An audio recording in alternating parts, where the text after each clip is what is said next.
eta ongi etorri eta zer baino lehen eskerrik asko gaurko prentsaurrekora hurbiltzeagatik.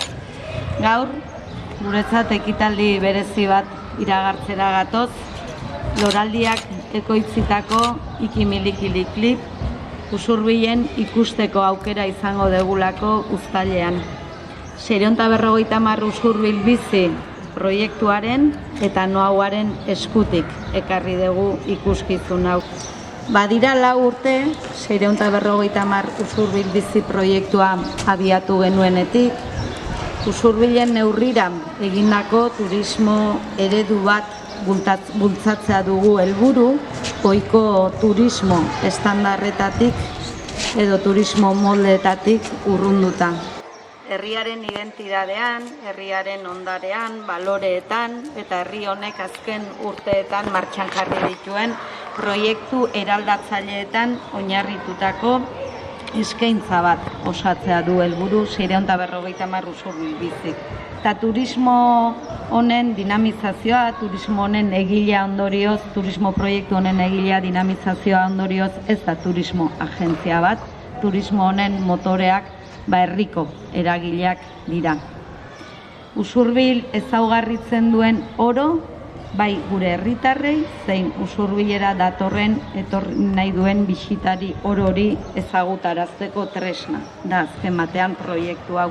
Eta proiektu honen baitan Usurbil ezberdin asko ezagutu bizitzeko aukera eskaintzen dugu, hala nola Usurbil museo irikia, zaintzaren Usurbil, euskeraren Usurbil, herrioaren Usurbil, memoria historikoaren Usurbil eta abar luze bat, eta tartean nola ez Stok 13ren Usurbil ere. Izan ere gure kaleetan euskal kultura arnasten da, euskal kulturak eta arteak gure herriarekin duen lotura nabarmena da, eta bereziki nabarmentzekoa iruditzen zaigu Stok 13 euskal kulturaren berpizkundea bideratu zuen mugimenduarekin izan zuen lotura. Eta zergaitik lotura hori, herriko bi seme, Joxan eta Jesus Hartze, mugimendu horren parte izan zirelako, eta mugimendu horren parte izan ziren beste askok ere bere arrastoa utzi zuten Usurbilen, besteak beste Mikel Laboak edota Remigio Mendiburuk ere. Laboak, oaintxe esaten zigun agurtzanek, alabak, harreman estua izan du Usurbilekin, batez ere Hartze anaiekin eta Jose Luis Zumetarekin. Zumetak disko ugariren azalak egin zizkion Mikel Laboari eta Joxan Hartzerenak dira ere Laboak kantatu zituen abesti ugariren hitzak. Eta ez da horregatik kasualidadea Laboaren izena daraman plaza bat ere izatea gure herrian, nun eta Zumetaren muralaren oinean gure herriak Mikel Laboari zion eta gaur egun ere dion miresmenaren erakusle gisa. Eta hori guztia gure izanaren parte da, hori guztia gure nortasun ikurraren parte dira, eta horregatik baldarrikatzen dugu Usurbil Stok 13ren herria ere badela mugimendu horri bertan sortu zelako hein handi batean.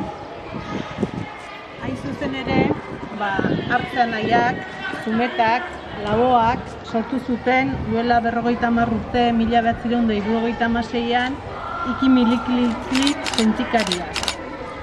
50 urte beranduago, loraldiak jatorrizko obrarekin elkarrizketan sorturiko ikuskizuna ekoitzi du ikimiliklik bolbi, eta horren berri izan genduenean, zalantzarik ez genduen izan Usurbilen bazela hori eskaintzeko plaza egokia. Eta ez genduen zalantzarik izan, saiakero behintzat egin behar gendula herritarrei eta bertaratutako guztiei eskaintzeko. Agurtzanek aipatu duen bezala, 650 Usurbil bizi eta Noaua Kultur Elkartearen ekimenez antolatutako ikuskizuna izango da, eta esandakoa Usurbildar eta bertaratutako guztiei eskaini nahi diegu. Euskal kultura da 650 Usurbil bizi proiektuaren ardatzetako bat. Eta gure lanaren helburu nagusietako bat transmisioa da, Usurbil izan danaren transmisioa eta egungo Usurbil ulertzeko ezinbesteko iruditzen zaigulako. Horrekin batera, Noauak ere 30 urte betetzen ditu aurtengoan eta Noauaren helburu ere bada euskara eta kultura dituen, euskara eta kultura ardatz izanikan urte hurren ospakizun honekin bat itea eta ekitaldi hau bere ere egitea. Esandako guztiagatikan, bi proiektuak bat egiten dute, ikuskizuna gure herrian hartu eta usurbildarrek aukera ezin hobea izango dute, bai emanaldi hau gozatzeko.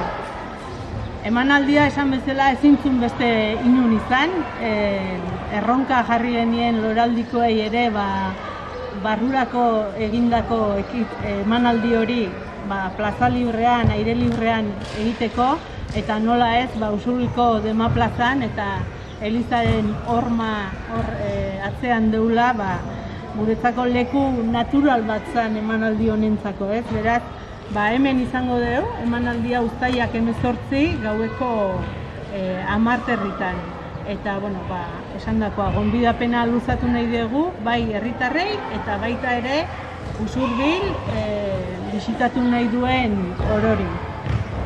Eta, hitz emango diot, baita ere, Amaiai, emanaldiaren, nondik norakoak agertzeko. Lehenik eta behin, loraldiaren izenean, eskerrak eman nahi dizkiegu Usurbilgo udalari, 650 Usurbil bizi egitasmoari eta Noaua kulturelkarteari ikimilikiliklik bolbi Usurbilera ekartzeko egin duzuen apostuagatik. Guretzat, uztailaren 18koa ez da birako beste emanaldi arrunt bat izango, ikuskizuna Usurbilen eskaintzeak esan nahi artistiko, kultural eta emozional berezia izango du.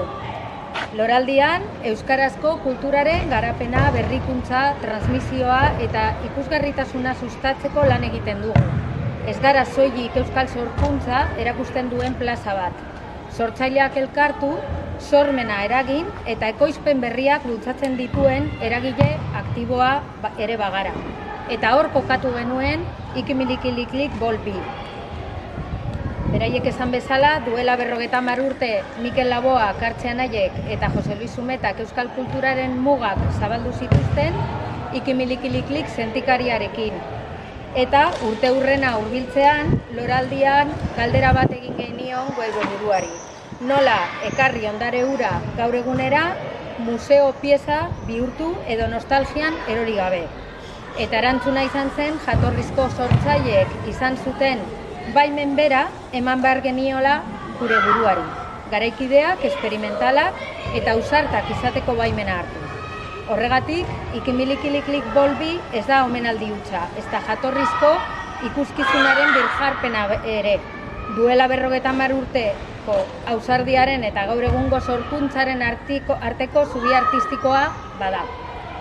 Edurne Azkarateren zuzendaritzapean belaunaldi eta disiplina ezberdinetako sortzaileak bildu ditugu.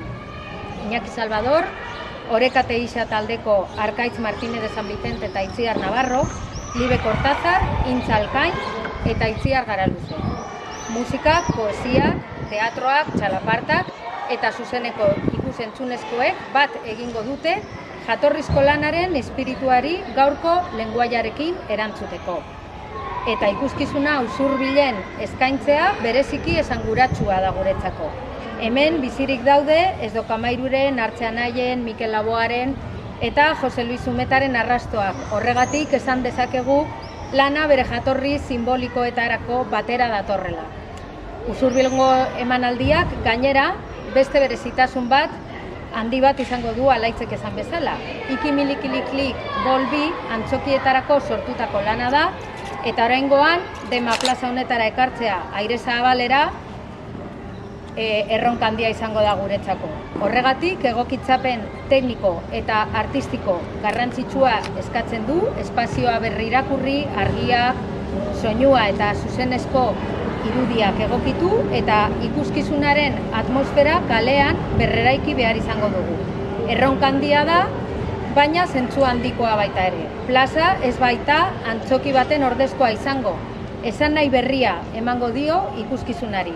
Euskal kultura bizia eta garaikidea herriaren erdigunera eramango dugu komunitatearekin zuzenean partekatzeko. Uztailaren 18an beraz, ez dugu soilik ikuskizun bat eskainiko. Duela 50 urteko ausardi hori gaurko plazara ekarriko dugu, memoria eta sormen garaikidea usurbilen berriro elkartuz.